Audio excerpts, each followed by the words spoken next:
Hello, my name is Jessica Bachmeyer, and I am here today to tell you about a different kind of ED.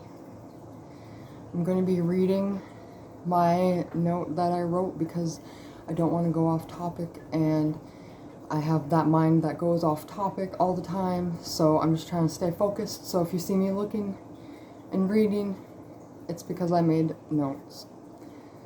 So, binging has caused me to gain weight rapidly, and knowing how to lose weight has caused me to lose weight rapidly, and so I fluctuate a lot, too much. I have fluctuated between 135 pounds and 100 or 210 pounds for over 10 years. I just keep going up and down. My main issue is body dysmorphia. I feel like I still look the same when I'm 135 pounds or when I'm 210 pounds. It doesn't matter if I'm 40 pounds lighter or heavier, whatever the number on the scale says. I still feel, or felt, before I recognized this problem, felt that I was overweight no matter what, because I had a little bit of flab on my arm or a little bit of flab on my thighs. Because I wasn't toned and perfect like model, I felt like I was fat. And it's just not right. As a child, I was abused physically, mentally, and emotionally.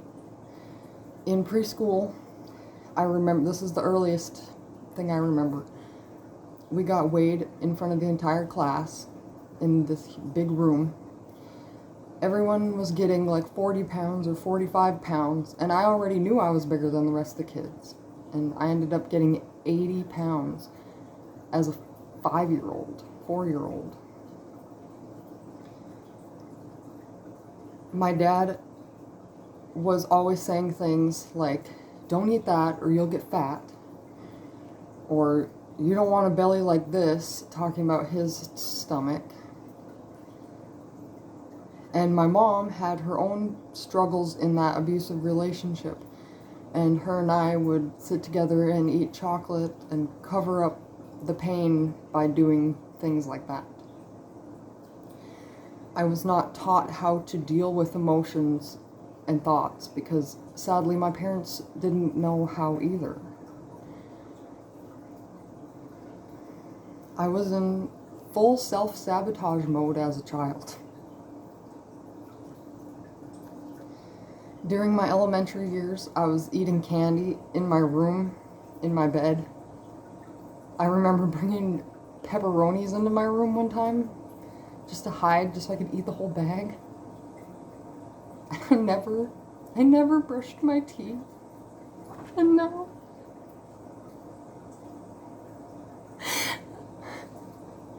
I'm losing my teeth.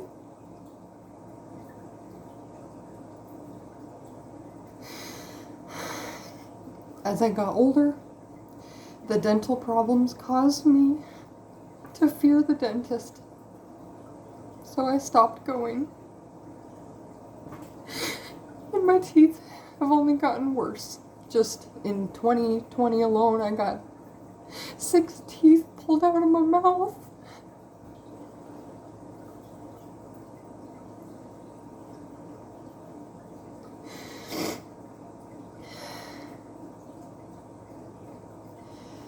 As I got older, the dental problems caused me to fear the dentist, and the abuse at home didn't lighten up. I ate because I was bored. I ate because I was emotional. Middle school was horrible.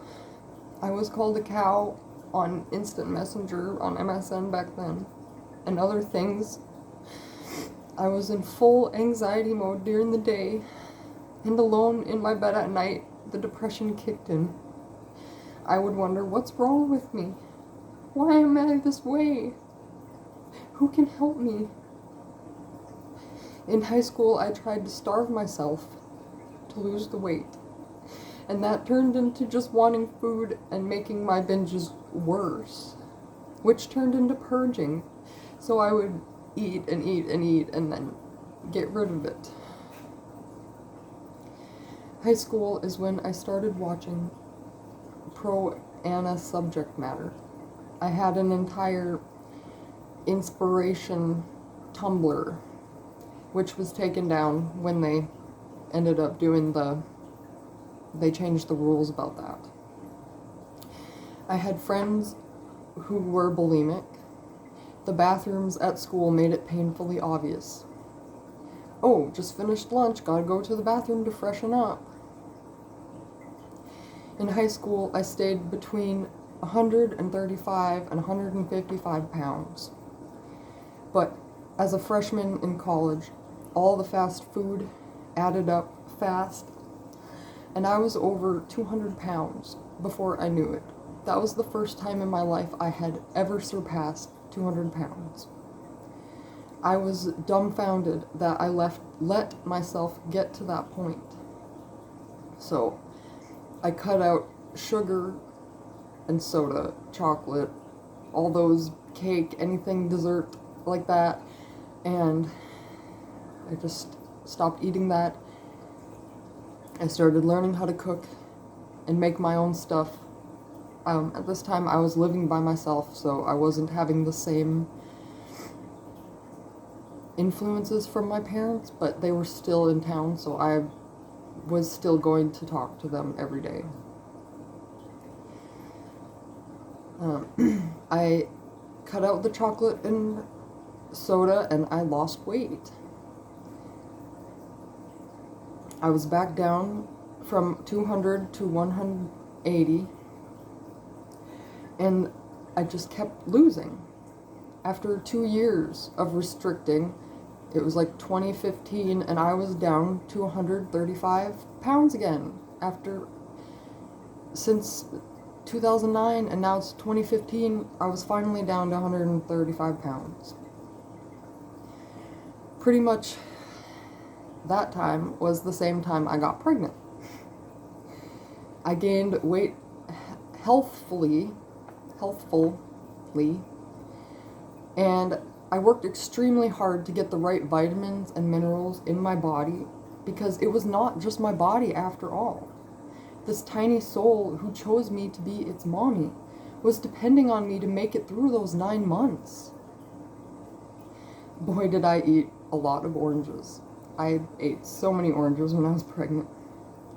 After the birth, I stayed a decent weight for a few years. Due to stress from moving from Minnesota to Florida, I was hours away from my family, and I was depressed and gained weight back to 185. Around 2018, I discovered keto. I cut out sugar and starch and focused on veggies, meat, and nuts. I drank only water. My hair grew shinier and thicker. My nails grew longer. My skin cleared. I looked healthier than I did my entire life. I lost weight and went from 185 down to 160. A death in the family caused a lot of change, and I spiraled out of control again. Eating to shove down the pain brought me back to 210 pounds again. I felt like such a failure. I felt like I had a bad problem. My scalp went back to being dry, my eczema flared up, my depression and anxiety returned. I was in denial until I visited my family again for a month. They made me feel loved and appreciated, even though that might have just been because they missed me. But when I got home, I forced myself to do keto again, and I brought myself back down to 180. And so far, I have stayed there since. I tried to lose weight, and I only lost about 10 pounds before I relapsed again. Coffee is my hardest hurdle to overcome. Sugar and caffeine is my drug of choice. Today, I'm looking at my life from a different perspective. I only get this one body. I need it to run after my kid. I need it to jump on a plane and go visit some place. I need my body to be in tip-top shape so that I can be the best version of myself that I can be. But right now, it is such a struggle to stop using food as a crutch. But I will continue to pursue this lifestyle change no matter what, even if I relapse again. I am worth the fight, and so are you. Moving away from my parents has given me space to stop holding their beliefs as mine. I have gained an entirely new mindset since leaving, and I don't know if I would be here today if I wouldn't have left. So please, if you're watching this, you are still alive.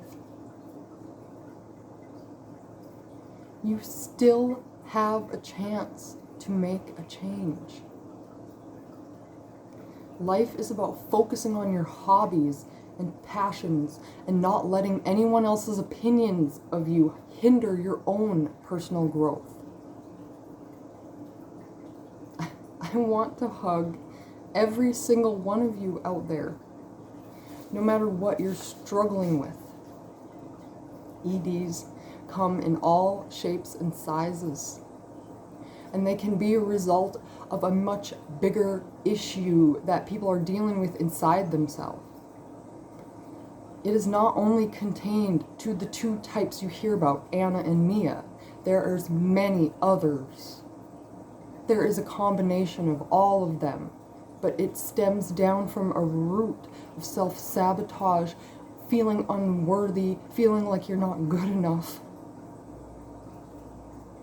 But we are always getting better. Perfection is not an end result. It is an ongoing process. It is a verb. Perfection is trying something new and only taking the good parts from it and leaving the rest. Perfection, getting a little bit better each time. And if you think that being as skinny as everyone else is your perfect body, then you're wrong. Each body is unique, and each body has its own perfect look to it. And we all know that Photoshop changes a lot of the truth, especially influencers who use money to buy apps to change their images. If you need a reminder, I know there's videos on YouTube of people showing that.